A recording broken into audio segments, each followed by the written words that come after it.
আতিউ আল্লাহ ওয়া আতিউ রাসূল, তোমরা আল্লাহর অনুসরণ করো এবং রাসূলের অনুসরণ করো। এরকম যাতে না হয় যে কোরআন মানি হাদিস মানি না। কারণ কোরআন যেই রসুলের উপরে নাজিল হয়েছে তিনিই হাদিসের কথা বলছেন, নাকি হাদিস কারো বানানো কোনো কিছু। হাদিস বানানো না। যদি হাদিস না মানি তাহলে আমি কোনো ইবাদতই পরিপূর্ণভাবে করতে পারবো না।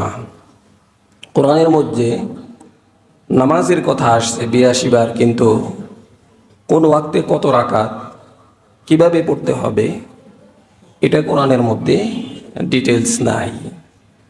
তাহলে নামাজ পড়তে গেলে কোরআনের সাথে সাথে হাদিসকেও মানতে হবে, হজ করতে গেলে কোরআনের সাথে সাথে হাদিসকেও মানতে হবে, রোজা রাখতে গেলে কোরআনের সাথে সাথে হাদিসকেও মানতে হবে। অর্থাৎ এমন কোনো ইবাদত নাই যেটা শুধুমাত্র কোরআনকে ফলো করলেই পালন করা যায়, সাথে সাথে অবশ্যই হাদিসকে ফলো করতে হবে।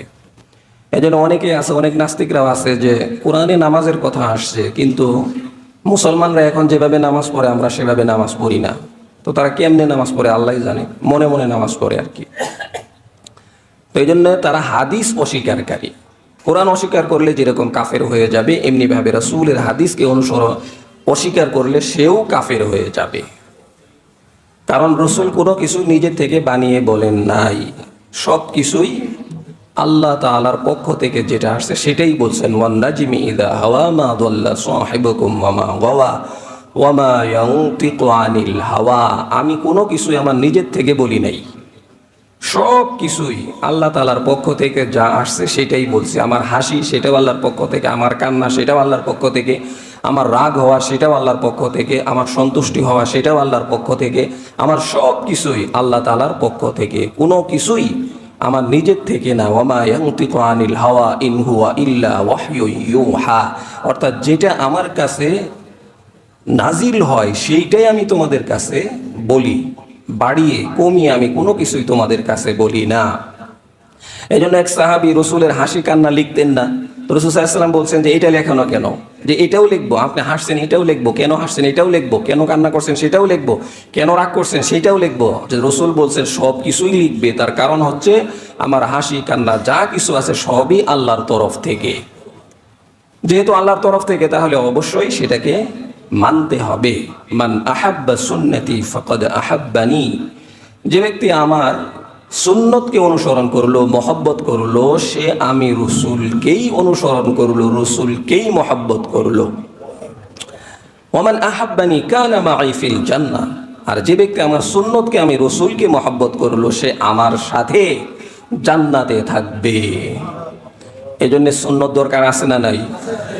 সুন্নত আমাদের দৈনন্দিন জীবনে অনেক সুন্নতের শেষ নাই।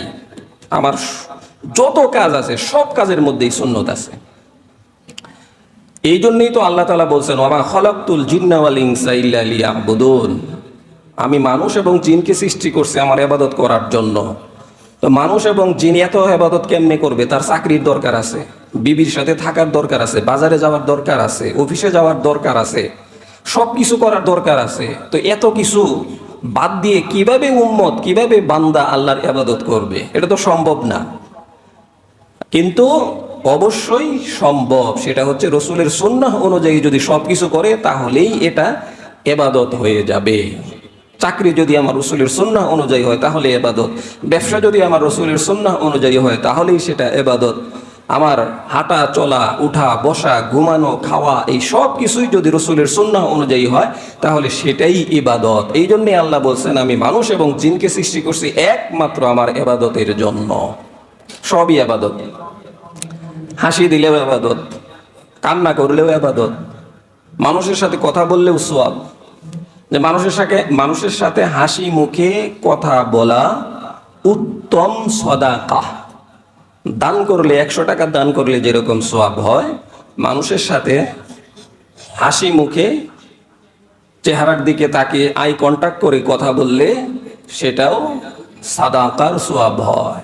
100 টাকা দান করলেও সওয়াব, মানুষের সাথে হাসি মুখে কথা বললে সেইখানেও সওয়াব। তাহলে বান্দার এমন কোনো জীবনের অধ্যায় নাই যেখানে সওয়াব নাই। এই জন্য আল্লাহ বলছেন ওয়া মা খালাকতুল জিন্না ওয়াল ইনসা ইল্লা লিয়াবুদুন। আমি মানুষ জিনকে সৃষ্টি করছে আমার ইবাদত করার জন্য, অর্থাৎ সে ইচ্ছা করলেই, নিয়ত করলেই সে ইবাদতের মধ্যে শামিল থাকতে পারে। এজন্য আমাদের সব কিছুই যাতে রসুলের সুন্নাহ অনুযায়ী হয়। এক থাকতে হবে আল্লাহর হুকুম, দুই থাকতে হবে রসুলের তরিকা, রসুলের সুন্নাহ অনুযায়ী। যেরকম আমরা খাবার খাই, খাবারের অনেকগুলি সুন্নত আছে। মানুষ যত কিছুই করুক না করুক, খানাটা তো খায় নাকি? এটা তো আর বাদ নাই।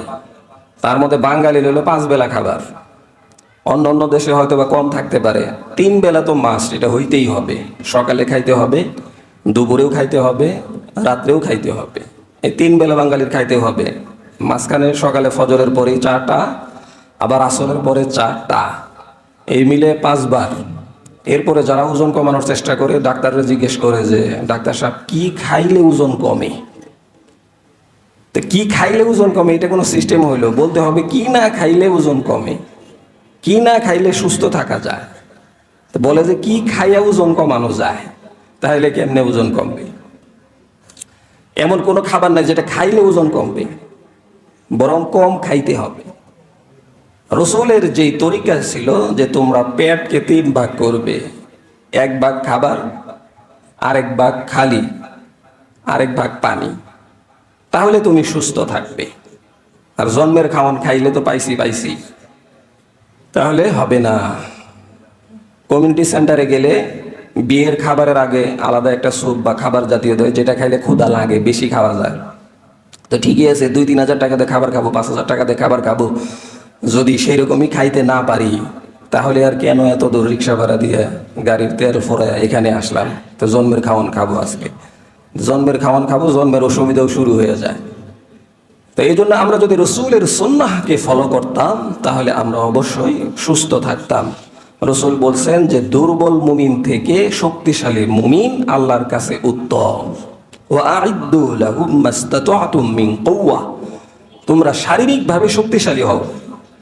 তোমাদেরকে দেখলে যাতে কাফের মুশরিকরা নাক না ছিটকায়, বরং তোমাদেরকে যাতে সিংহ পুরুষের মতো লাগে, বাঘের মতো লাগে। তারা যাতে তোমাদেরকে দূর থেকে দেখলেই ভয়ে কাঁপতে থাকে, এইরকম হবে মুসলমানরা। তো এই জন্য রসুল বলছেন যে তুমি শক্তিশালী মুমিন হও, ব্যায়াম করো, শক্তিশালী মুমিন হও। ওয়া'আইদ্দু লাহুম মাসতাতা'তুম মিন কুওয়া, শারীরিক কসরত করো, পরিশ্রমী হও, এবং তীর ধনুকের ট্রেনিং নাও।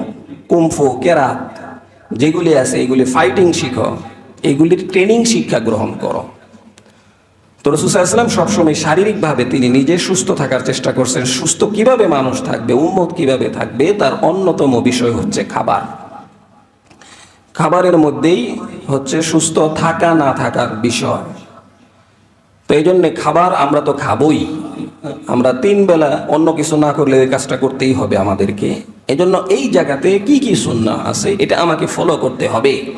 রাসূল সাল্লাল্লাহু আলাইহি ওয়াসাল্লাম কিভাবে খানা খাইছেন, খাবার সামনে আসলে কি করতেন?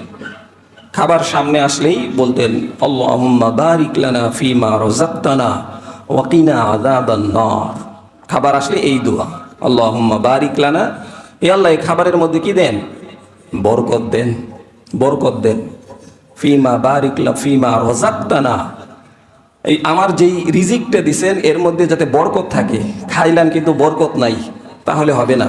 খাবারের সাথে সাথে যাতে বরকত থাকে, এই জন্যে বরকতের দোয়া করতে বলছেন আল্লাহুম্মা বারিক লানা ফিমা রাযাকতানা ওয়া কিনা আযাবান নার, এবং জাহান্নাম থেকে আমাকে মুক্তি দান করেন। খাবার খাবেন তো জাহান্নামের দোয়া পড়ার দরকারটা কি? জাহান্নাম থেকে বাঁচার দোয়া পড়ার দরকারটা কি? এই জন্যই দরকার, কারণ খাবার যদি হারাম হয় সেই খাবার আমাকে জাহান্নামে নিয়ে যাবে। আমি যদি হারাম পন্থায় উপার্জন করি, সেই হারাম পন্থার উপার্জন দিয়ে 10,000 টাকা দিয়ে ইলিশ মাছ কিনি, সেই টাকা দিয়ে যদি আমি কেজিতে কেজি খালি গরু খাই, তাহলে সেই খাবারটা আমার জন্য বরকতের হবে না, বরং সেই খাবারটাই আমাদের জন্য অভিশাপের বিষয় হবে। এই জন্য রাসূল দোয়া শিক্ষা দিয়েছেন আল্লাহুম্মা বারিক লানা ফিমা রাযাকতানা ওয়া কিনা আযাবান নার। খাবার সামনে আসলেই এই দোয়া পড়ো, এই খাবারকে আমার জন্য বরকতের করেন, এবং এই খাবার যাতে আমার জাহান্নামে যাওয়ার কারণ না হয়, আমি জাহান্নাম থেকে মুক্তি চাই। এজন্য এই দোয়া পড়তে হবে। এখন আমার খাবার যদি হারাম হয়, আমি যতই দোয়া পড়ি কাজ হইব? দোয়াও করতে হবে, সাথে সাথে এটা থেকে বাঁচার জন্য চেষ্টা করতে হবে। এই জন্যই তো রাসূল দোয়া শিক্ষা দিয়েছেন, যেই দোয়া আমি মুখে বারবার বলবো, 3 বার বলবো, 5 বার বলবো, চা খাইতে গেলে বলবো, এমনি ভাত খাইতে গেলে বলবো, রুটি খাইতে গেলে বলবো, তখন আমি চিন্তা করব যে আমি কিসের দোয়া পড়তেছি, জাহান্নাম থেকে মুক্তির দোয়া চাইতেছি, মুক্তির দোয়া পড়তেছি। এজন্য আমাকে জাহান্নাম থেকে মুক্তির জন্য যেই খাবার গ্রহণ করা উচিত সেটাই গ্রহণ করতে হবে। আমরা পারি এই দোয়া, আল্লাহুম্মা বারিক লানা ফীমা রাযাকতানা ওয়া কিনা আযাবান নার। হে আল্লাহ, আমার খাবারের মধ্যে বরকত দেন আর জাহান্নাম থেকে মুক্তি দেন। এরপরে যখন খাবার শুরু হবে তখন কি বিসমিল্লাহি ওয়া আলা বারাকাতিল্লাহ, বিসমিল্লাহ আল্লাহর নামে শুরু, ওয়া আলা বারাকাতিল্লাহ, হে আল্লাহ এই খাবারের মধ্যে আপনি আবার বরকত দেন, আবার বরকতের দোয়া, হে আল্লাহ খাবারের মধ্যে বরকত দেন, বিসমিল্লাহি ওয়া আলা বারাকাতিল্লাহ, আল্লাহ এই খাবারের মধ্যে আপনি বরকত দেন। অর্থাৎ এই খাবার যাতে আমার অনিষ্টের কারণ না হয়, এই খাবার যাতে আমার জাহান্নামে যাওয়ার কারণ না হয়, এই খাবার যাতে আমার গ্যাস্ট্রিকের কারণ না হয়, এই খাবার যাতে আমার ডায়াবেটিসের কারণ না হয়।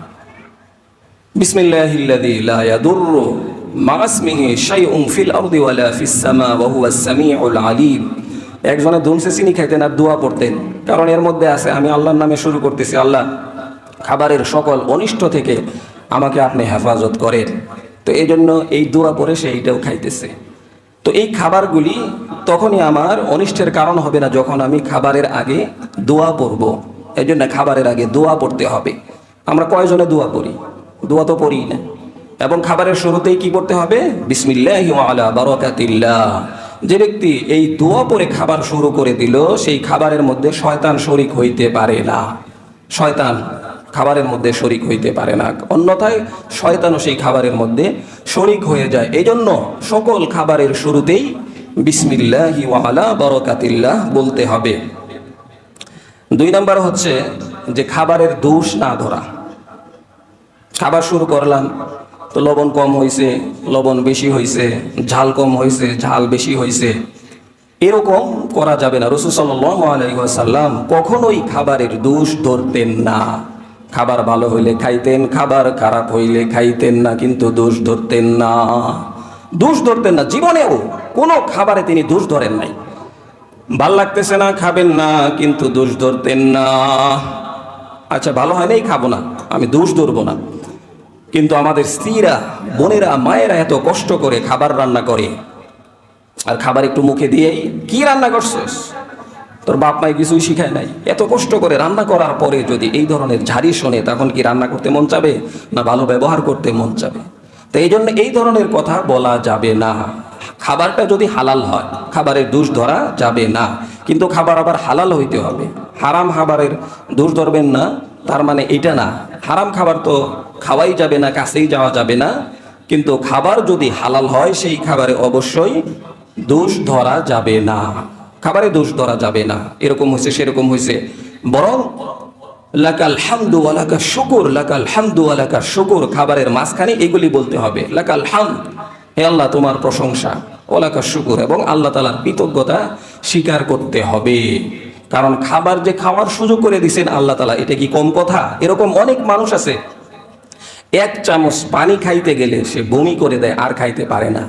লিভার, কিডনি এগুলি গ্রহণ করে না, সে খাইতেই পারে না, 1 চামচ পানি পর্যন্ত খাইতে পারে না। আর আপনি যে খাইতেছে, এই সুযোগটা কে করে দিল? আল্লাহ করে দিছে। এই জন্য লাকাল হামদ ওয়া লাকাশ শুকুর, প্রশংসা শুকরিয়া সব আল্লাহ তাআলার জন্য। খাবেন তো এটা বলবেন, খাবেন তো এটা বলবেন, তাহলে সেই খাবারটা বরকতের খাবার হবে। এবং শুরুতে যদি বিসমিল্লাহর কথা মনে না থাকে, তাহলে সেই ক্ষেত্রে বিসমিল্লাহি আউয়ালাহু ওয়া আখিরাহু, অর্থাৎ খাবারের শুরু থেকে নিয়ে শেষ পর্যন্ত আল্লাহর নামে। তখন শয়তান যদি খাবারও শুরু করে দেয়, তাহলে শয়তান খাবার আর গিলতে পারে না, বরং বমি করতে বাধ্য হয়। রাসূল সাল্লাল্লাহু আলাইহি ওয়াসাল্লাম সাহাবীদেরকে নিয়ে খাবারে বসেছিলেন, এই মুহূর্তে তিনি দূরে ছিলেন, সাহাবীরা খাইতেছিলেন। তো দেখলে একটু পরে রাসূল হাসলেন, সাহাবীরা জিজ্ঞেস করলেন হাসেন কেন? তো রাসূল বললেন, তোমাদের সাথে শয়তানও খাবারে শরীক হয়ে গিয়েছিল, যখন তোমরা এই দোয়া পড়তেছো সাথে সাথে শয়তান যা খাইছিল তা বমি করতে বাধ্য হয়েছে। এই জন্য খাবারের শুরুতে যদি বিসমিল্লাহ পড়তে মনে না থাকে, তাহলে মাঝখানে এই দোয়া পড়তে হবে, অর্থাৎ যখনই মনে হবে তখনই এই দোয়া পড়তে হবে। তো খাবারে দোষ ধরা যাবে না, এবং খাবারের মাঝখানে মাঝখানে লাকাল হামদু ওয়া লাকাশ শুকর, এই দোয়া পড়তে হবে। এরপরে খাবারের প্লেট যাতে সোনা এবং রূপার না হয়, সোনা রূপার খাবারের প্লেটের মধ্যে খাবার খাওয়া যাবে না রাসূল সাল্লাল্লাহু আলাইহি ওয়াসাল্লাম, কারণ কাফেররা সোনা রূপার প্লেটে খায়। এবং রাসূল বলছেন আদ-দুনিয়া সিজনুল মুমিন ওয়া জান্নাতুল কাফির, দুনিয়া হচ্ছে কাফেরদের জন্য জান্নাত, তারা সোনা রূপার প্লেটে খাবে। আর মুমিনদের জন্য হচ্ছে জেলখানা। জেলখানা যেহেতু, জেলখানায় কি সোনার উপর প্লেট দিবে? জেলখানায় কোনো রকম ভাঙ্গা থালাবাটি দিবে, কম দামে জিনিস দিবে। এই জন্য মুসলমান যারা আছো, মুমিন যারা আছো, তোমরা কখনোই স্বর্ণের এবং রূপার প্লেটে খেতে পারবে না। নবীজি বলছেন যে ব্যক্তি সোনা রূপের প্লেটে খাইলো সে যেন জাহান্নামের আগুন ভক্ষণ করলো। অনেকেই দেখি যে হাতের মধ্যে স্বর্ণের আংটি, আবার গলার মধ্যে স্বর্ণের চেন লাগায়, আবার শাশুড়ি বিয়ে করার সময় স্বর্ণের আংটি ঢুকায় দেয়। একজন পুরুষ কখনোই স্বর্ণ ব্যবহার করতে পারে না, কারণ মুমিনরা স্বর্ণ ব্যবহার করবে জান্নাতে গিয়ে। মুমিনরা স্বর্ণ ব্যবহার করবে জান্নাতে গিয়ে, সেখানে স্বর্ণের প্লেট থাকবে, স্বর্ণের গ্লাস থাকবে, স্বর্ণের পেয়ালা থাকবে, সব কিছু স্বর্ণের থাকবে। এবং স্বর্ণের পাত্রের মধ্যে জান্নাতীরা খাবার খাবে। তখন চেন গলায়, হাতে, পায়ে, যত জায়গায় দিতে মনে চায় মুমিনরা দিতে পারবে, কিন্তু দুনিয়াতে মুমিনরা এটা দিতে পারবে না, নিষেধ। এজন্য স্বর্ণের থালাতে, রূপার থালাতে মুসলমানদের খাওয়া হারাম, এই কাজ করা যাবে না। এবং খাবার গ্রহণ করাকালে যখন একসাথে খাবো বা প্লেট থেকেই খাবো, তখন খাবারের মাঝখান থেকে খাওয়া ঠিক না। রাসূল সাল্লাল্লাহু আলাইহি ওয়াসাল্লাম বলছেন যে খাবারের মধ্যে, প্লেটে যে বরকত নাজিল হয়, মাঝখানে বরকত নাজিল হয়। এজন্য তোমরা সাইড থেকে খাবে, খাবারের সাইড থেকে খেতে হবে, প্লেটের সাইড থেকে খেতে হবে, মাঝখান থেকে না। দেখা যায় যে 3 জন খাইতে বসলাম, তো মাঝখানে ঘুষ আছে, মাঝখানে মাছ আছে, আমি হাত দিয়ে সেখান থেকে নিলাম, এটা না। যদি নেইও তাহলে ভাগ করে 3-4 জন যারা আছে তাদেরকে দেওয়া, বিবির সাথে এক প্লেটে খাওয়া, সন্তানদেরকে নিয়ে এক প্লেটে খাওয়া, তাবলিগ জামাতে গেলে তারা এক প্লেটে খায়। এর মধ্যেও শেফা আছে এবং এর মধ্যে বরকত আছে, যদি আপনার সমস্যা না হয়।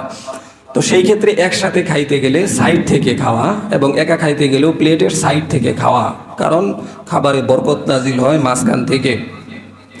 এরপরে খাবারের সময় ইনসাফ করা, যে আমি ইনসাফ করতেছি না খাবারের মধ্যে, আমি যদি ভালোটা খেয়ে ফেলি, অপরজনকে না দেই, অপরজনকে সুযোগ না দেই, তাহলে আমি শুধু ভালোটা খেয়ে ফেলবো, ঘুষগুলি আমি বেছে বেছে খাবো, মাছগুলি আমি বেছে বেছে খাবো, যেই সবজি আমার ভালো লাগে সেটা আমি বেছে বেছে খাবো, এই ধরনের যাতে না হয়। অর্থাৎ সবার উপরেই ইনসাফ করা যারা খাচ্ছে।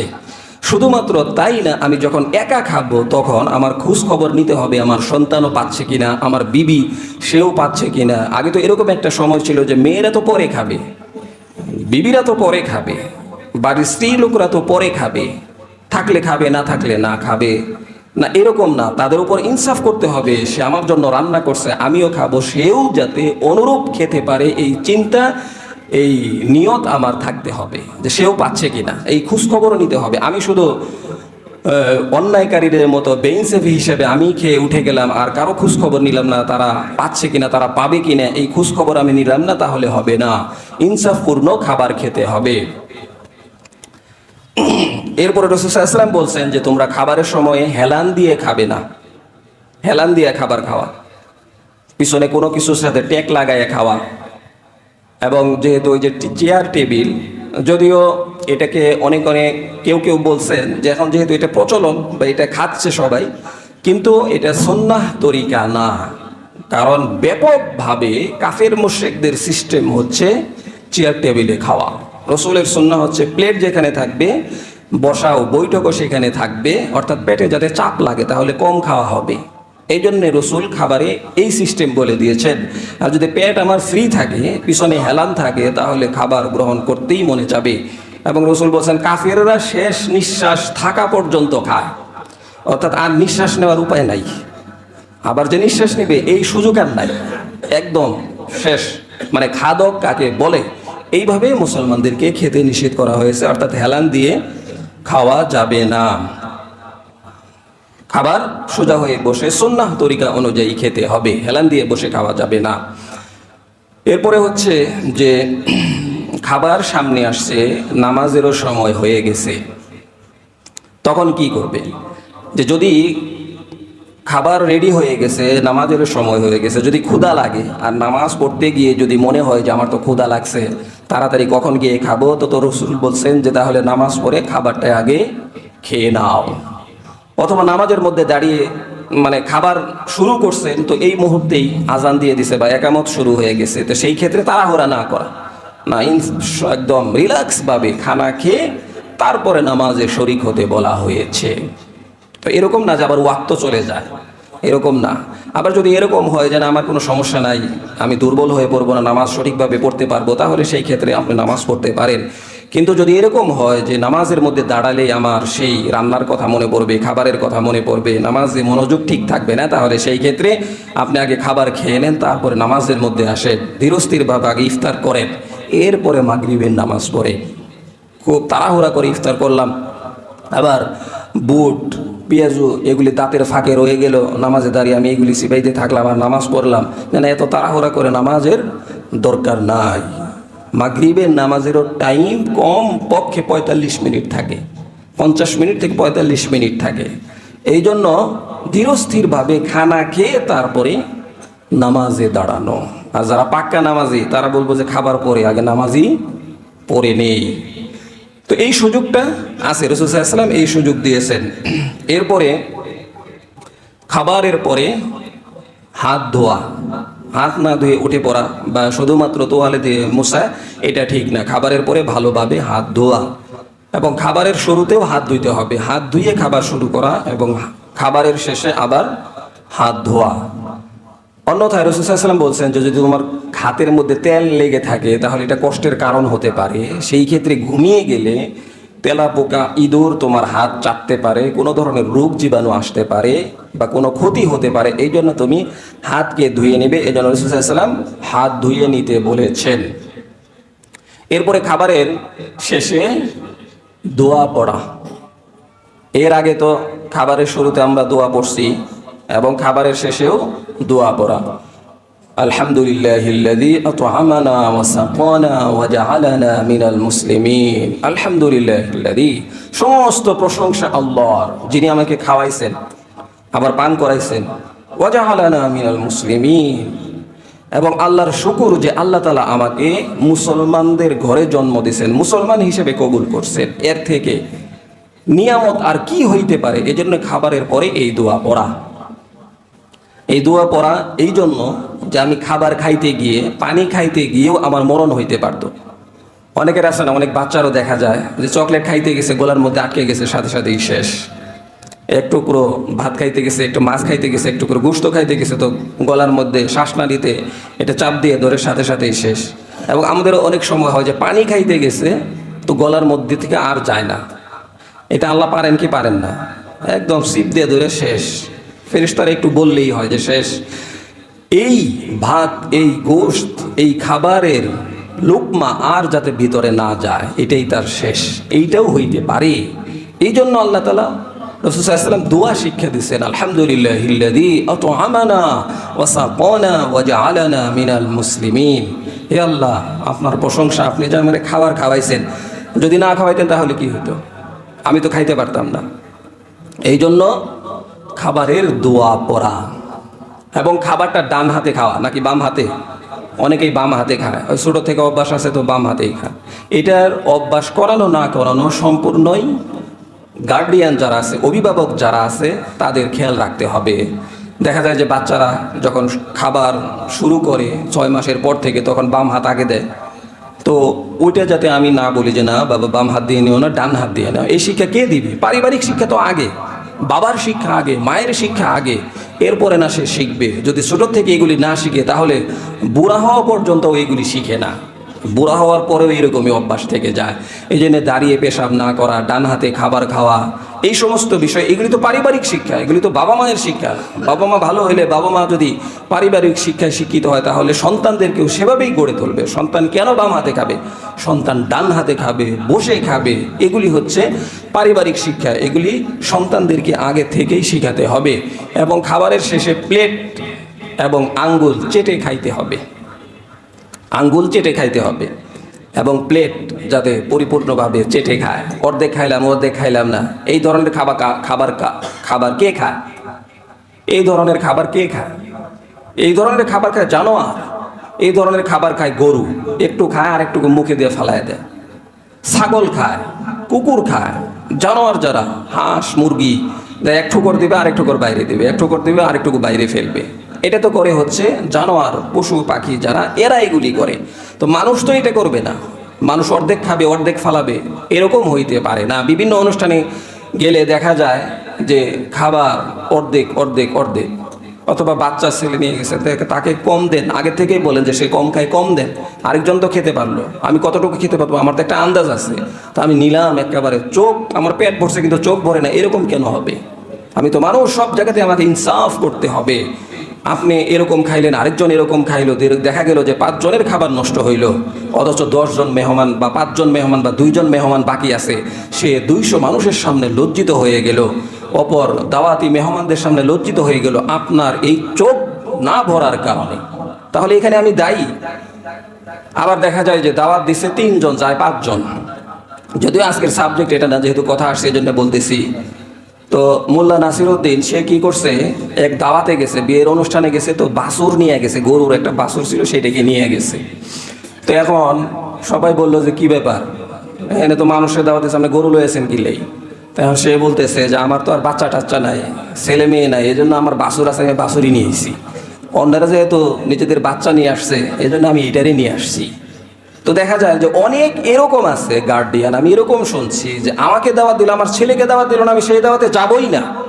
এটা কোনো ইনসাফপূর্ণ কথা হইল? এটা কি কোনো মানসিক ভারসাম্যহীন যে ব্যক্তি সেই ধরনের কথা বলতে পারে? আমাকে দাওয়াত দিছে মানে আমার ছেলেকেও দাওয়াত দিতে হবে, এটা কোন ধরনের কথা? আমাকে দাওয়াত দিছে আমার সন্তানকেও নিয়ে যেতে হবে, এটা তো আমি বেয়াদব বানাইতেছি তাকে। অথচ আমাকে আগের থেকে শিক্ষা দিতে হবে, আমাকে দাওয়াত দিছে আমিই যাব, যদি সোর্স থাকে তাকে বলে তারপরে আমি যাব।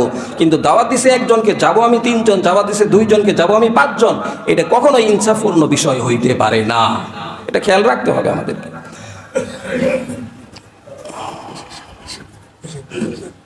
মসজিদের রুমাল যাচ্ছে, তো আমরা পকেটে হাত দিই, যার যা আছে সব দিয়ে দিই, মোবাইল টোবাইলও দিয়ে দিই নাকি?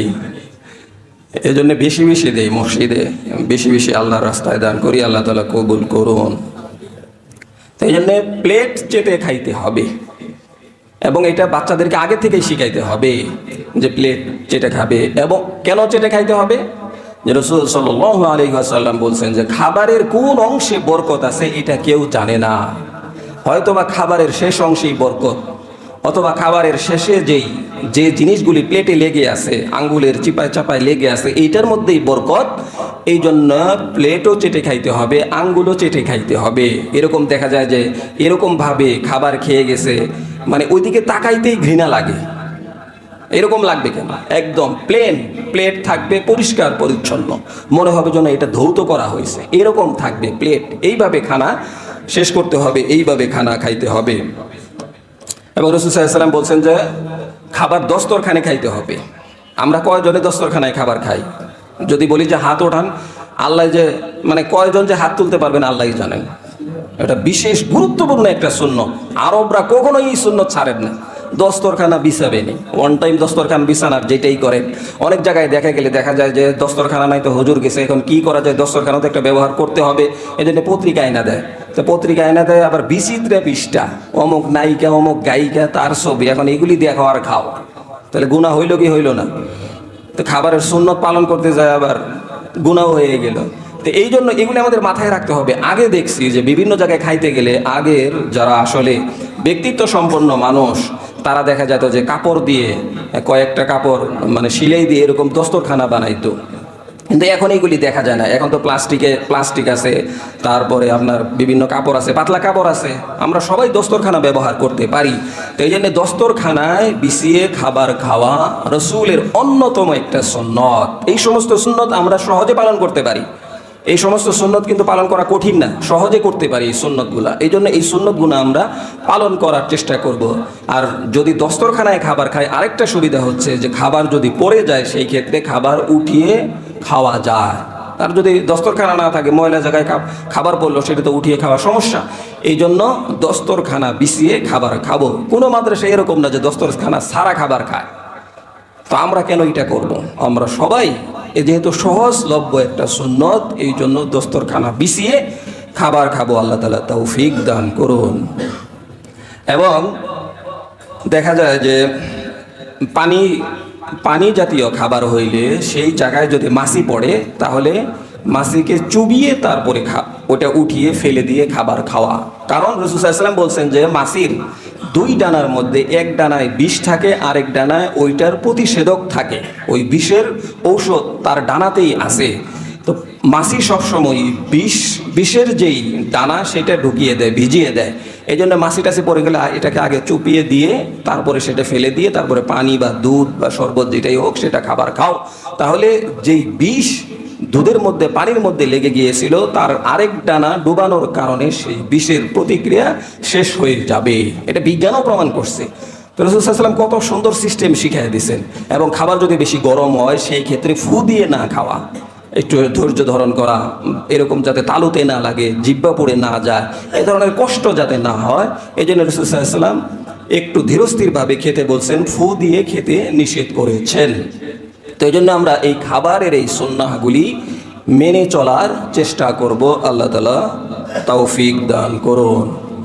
এমনিভাবে আরেকটা সুন্নতের কথা বলি যে এই তো আপনারা অনেকে আসছেন, অনেকে দেরি করেও আসছেন। তার কারণ কি? বাইরে বৃষ্টির কারণে আমরা দেরি করে আসছি। রাসূল সাল্লাল্লাহু আলাইহি ওয়াসাল্লাম মাঝে মাঝে, আনাস রাদিয়াল্লাহু তাআলা আনহু বলেন যে আমরা এক জায়গায় যাইতেছিলাম, তো প্রতিমধ্যেই বৃষ্টি আসলো। তো বৃষ্টি আসার সাথে সাথে রাসূল সাল্লাল্লাহু আলাইহি ওয়াসাল্লাম টুপি খুলে ফেললেন, পাগড়ি খুলে ফেললেন, পাঞ্জাবি খুলে ফেললেন এবং উপরের শরীরে যা কিছু ছিল তিনি খুলে ফেললেন এবং 17 টাকা পরিমাণ কাপড় রেখে, অর্থাৎ নিচের পাট রেখে পুরা শরীর খুলে ফেললেন। তার কারণ কি? তার কারণ ছিল যে রসুল বৃষ্টিতে ভিজলেন। রসুল বললেন, এই পানি হচ্ছে নতুন পানি, এটা হচ্ছে আল্লাহর রহমত, তোমরা মাঝে মাঝে বৃষ্টিতে ভিজো। এবং রাসূল সাল্লাল্লাহু আলাইহি ওয়াসাল্লাম দোয়া করলেন যে আল্লাহুম্মা সাইয়্যিবান নাফিআ, হে আল্লাহ, যেই বৃষ্টি আপনি দান করেছেন সেই বৃষ্টির মধ্যে আমাদের জন্য উপকার রাখেন। এই বৃষ্টি যাতে আমাদের জন্য উপকারী হয়, এই বৃষ্টি যাতে আমাদের জন্য ক্ষতির কারণ না হয়। রাসূল সাল্লাল্লাহু আলাইহি ওয়াসাল্লাম বৃষ্টি আসলে এবং যখন মেঘ আসতো, রাসূল সাল্লাল্লাহু আলাইহি ওয়াসাল্লামের চেহারা হলুদ বর্ণ হয়ে যেত। তিনি টেনশনে পড়ে যেতেন, তিনি আশ্চর্য হয়ে যেতেন, তিনি ভয় পেয়ে যেতেন। সাথে সাথেই রহমত রহমত রহমত, কমপক্ষে এই দোয়াটা আমরাও পড়তে পারি। এই ধরনের দোয়া পড়তে থাকেন যে এই বৃষ্টি যাতে আমাদের জন্য রহমত হয়ে বর্ষিত হয়, গজব হয়ে যাতে বর্ষিত না হয়। রাসূল সাল্লাল্লাহু আলাইহি ওয়াসাল্লাম বলছেন যে মানুষের জন্য 3টা বিষয় খুবই গুরুত্বপূর্ণ, বা আল্লাহ যার উপরে খুশি হন তাকে 3টা হাদিয়া পেশ করেন। 1 নাম্বার হচ্ছে, যদি যেই জাতির উপরে আল্লাহ খুশি হন তাদেরকে বৃষ্টি দান করেন। কারো উপরে যদি খুশি হন তাহলে তার ঘরে কন্যা সন্তান পাঠান। কারো উপরে যদি খুশি হন তাহলে তার ঘরে মেহমান পাঠান। আর আমরা এই 3 কারণেই কপাল ঘুষ করে ফেলি। ওয়াইদা বুশিরা আহাদুহুম বিল উনসা যাল্লা ওয়াজহুহু মুসওয়াদ্দান ওয়া হুয়া কাযীম, যে তোমরা জাহিলিয়াতের যুগের মতো তারা কন্যা সন্তান হইলেই কপাল ঘুষ করে ফেলতো, তোমরা এরকম করো না। কারণ এটা তোমার জন্য রহমত, এটা তোমার জন্য জান্নাত। এবং মেহমান তার খাবার আগের থেকে মালিকের কাছ থেকে মঞ্জুর করেই তোমার বাসায় আসছে। এই জন্যে তুমি মেহমান আসার কারণে কপাল ঘুষ করো না, যে মেহমান আসছে, গরুর গোশ কেমনে কিনবো, মাছ কেমনে কিনবো, এটা কেমনে কিনবো, সেটা কেমনে কিনবো, মাসের শেষ, হাতে টাকা নাই। না, তার রিজিক নিয়েই সে আসছেন। আপনি যা পারেন তার মাধ্যমেই মেহমানদারি করেন, আল্লাহ তাআলা এর মধ্যে বরকত দান করবেন। এই জন্য অসন্তুষ্ট হওয়া যাবে না, এবং বৃষ্টি আসলে অসন্তুষ্ট হওয়া যাবে না। রাসূল সাল্লাল্লাহু আলাইহি ওয়াসাল্লাম বলছেন যে বৃষ্টি আসলে তোমরা দোয়া পড়ো বেশি বেশি, কারণ বৃষ্টি আসলে দোয়া কবুল হয়। আর আমরা কি করি? বৃষ্টি আসলে অসন্তুষ্ট হয়ে যায়। যে বৃষ্টি যেরকম রহমত, আবার বৃষ্টি এগুলি আল্লাহ তাআলা কারো কাছ থেকে প্রতিশোধ নেওয়ার জন্য নাজিল করেন। যে এটা যাতে প্রতিশোধ নেওয়ার জন্য না হয়, এই জন্য দোয়া করতে হবে, আল্লাহুম্মা সাইয়্যিবান নাফিআ, হে আল্লাহ, এই বৃষ্টি আমাদের জন্য রহমত ও বরকত হিসেবে কবুল আর মঞ্জুর করে নিন।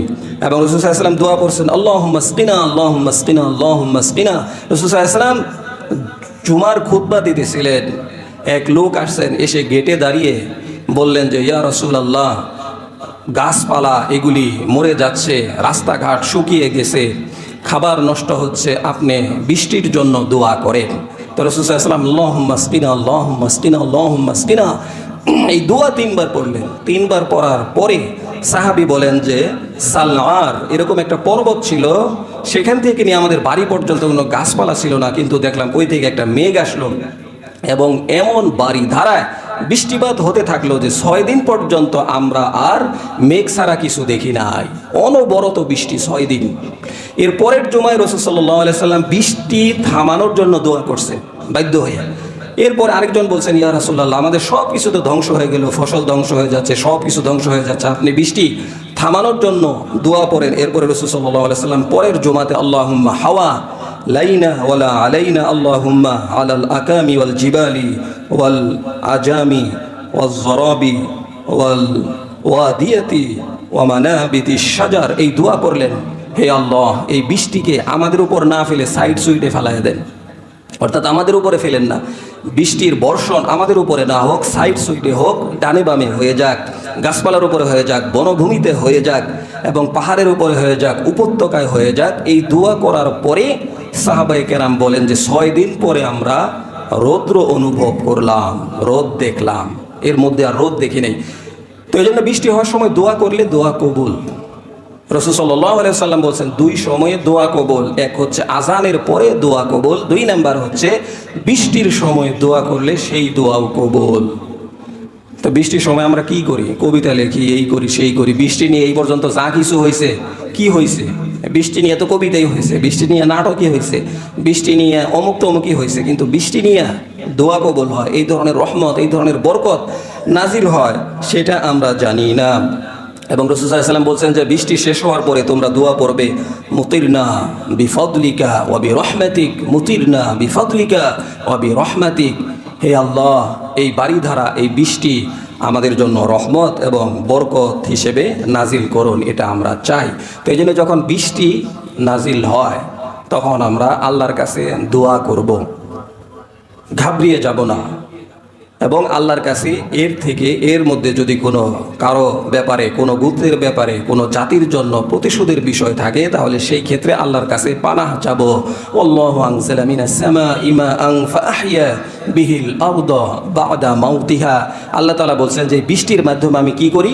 পৃথিবীর এই ভূমি যেটা মরে গেছে সেটাকে আমি আবার পুনরায় জীবন দান করি। ওয়া আমতারনা আলাইহিম মাতারা ফানজুর কাইফা কানা আকিবাতুল মুজরিমিন, যে আমি তাদের উপরে পাথরের বৃষ্টি বর্ষণ করছি, তোমরা দেখো যারা অপরাধী ছিল তাদের অবস্থা কি।